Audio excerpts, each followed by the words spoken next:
My name is Julia. I'm 28 years old. And until a few months ago, I thought I had found the love of my life. His name was Eric. We met at a bookstore, of all places. He handed me a copy of a novel I couldn't reach, smiled, and said, "Good books deserve good readers." I laughed. He had charm, confidence, that rare mix of mystery and warmth. We talked for hours that day. About authors, music, dreams. He asked deep questions and actually listened. I had never felt so seen. When he asked for my number, I didn't hesitate. The first weeks were magical. He sent me good morning texts, picked me up from work just to see me smile.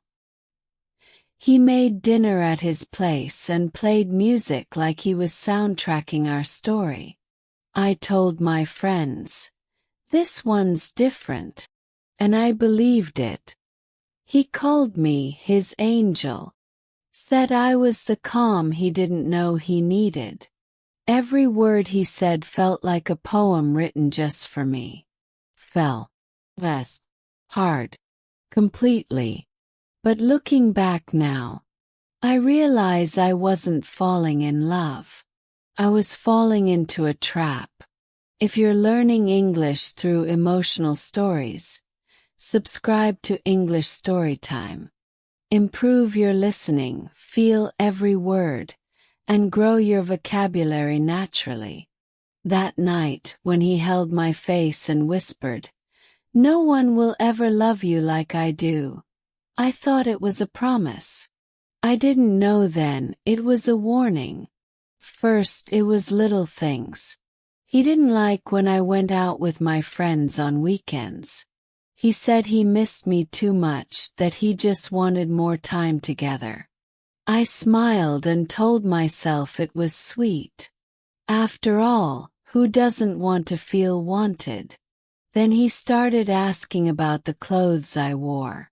"You look beautiful, but do you really need to show that much?" I laughed it off. Changed my outfit. I didn't want to upset him.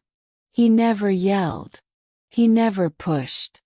That's what made it harder to see. Everything was wrapped in affection. He'd say, "I just worry about you." Or, "Other guys stare at you, I don't like that." And I'd nod.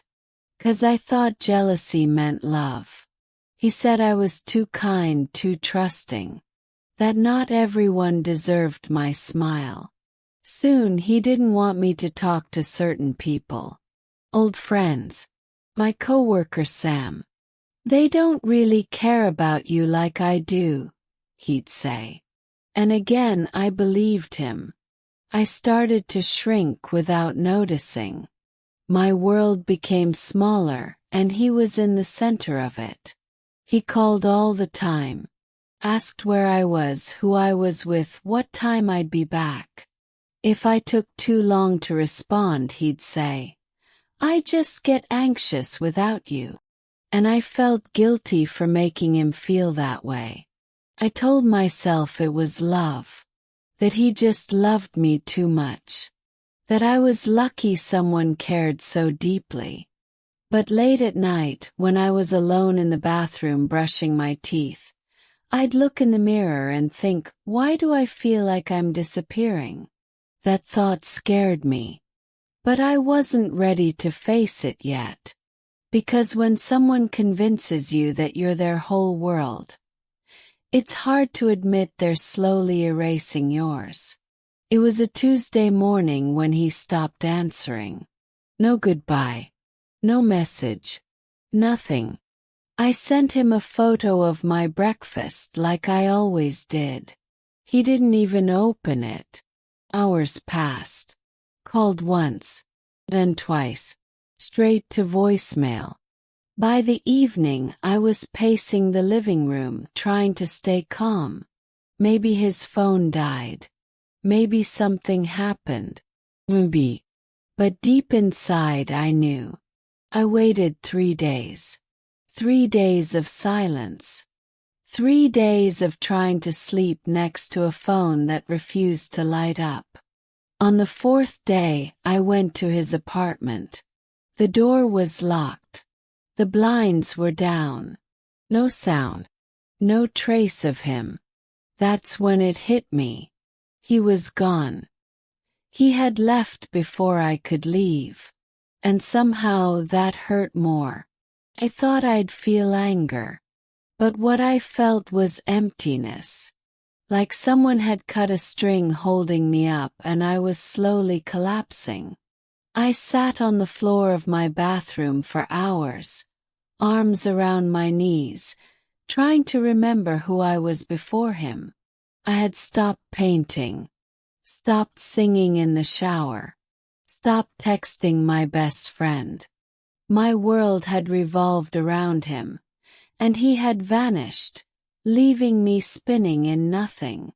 My sister came over that night. I hadn't told anyone, but she saw the look in my eyes and said, "What did he do?" And for the first time I told the truth. He made me forget how to be me. It wasn't just the abandonment. It was everything he took from me before he left. Healing didn't come all at once. There was no dramatic moment of transformation.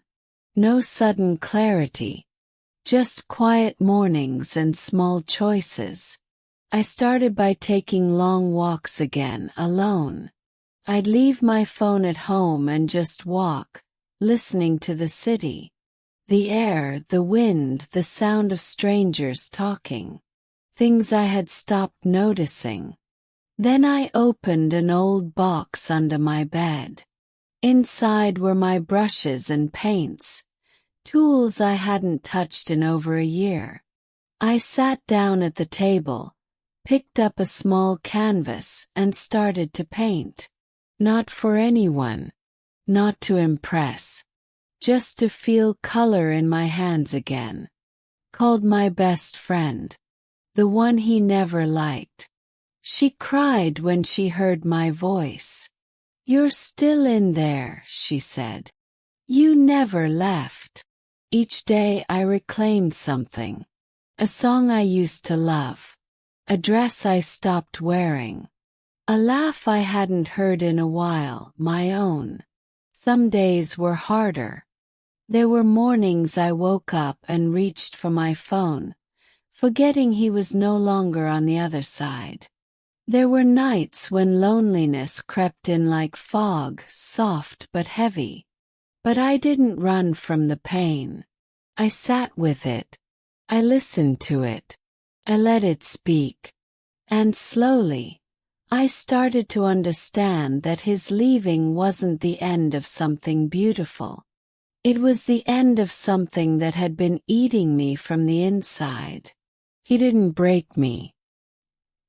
He revealed the cracks I had been too afraid to face. And now, for the first time in a long time, I was learning how to stand on my own.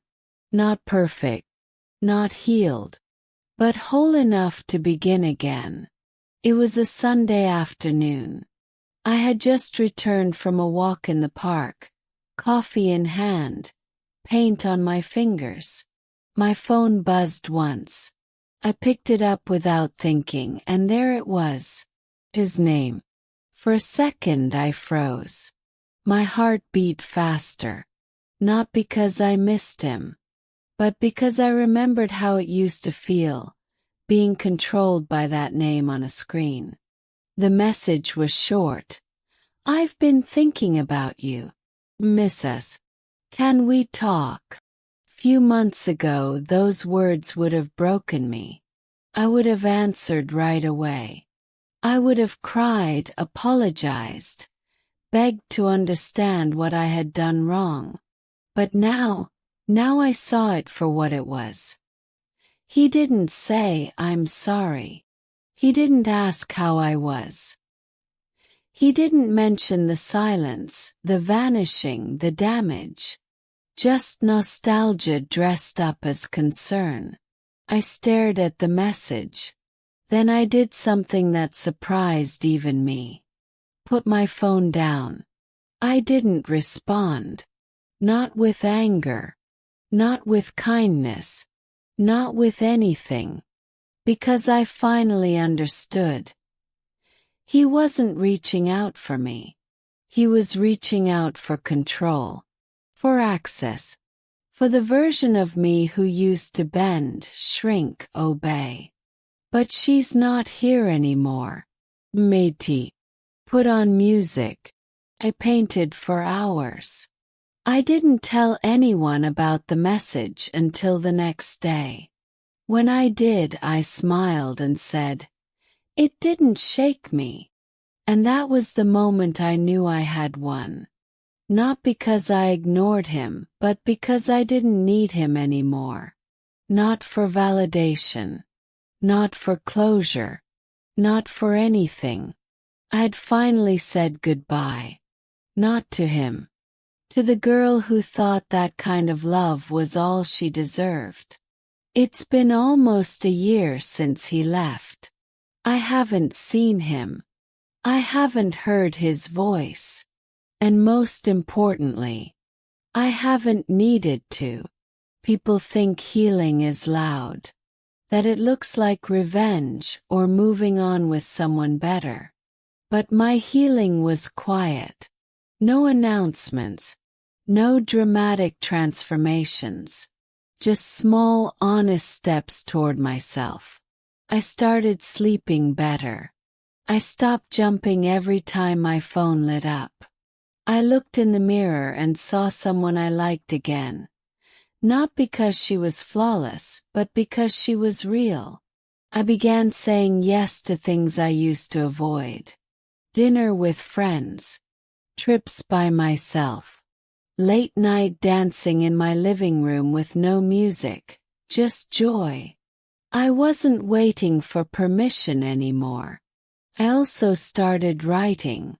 Pages and pages of thoughts, memories, anger, and gratitude. Yes, gratitude. Because as much as it hurt, that relationship taught me exactly what I will never accept again. I will never explain my worth. I will never shrink to make someone feel bigger. I will never mistake control for protection. And I will never again love someone more than I love myself.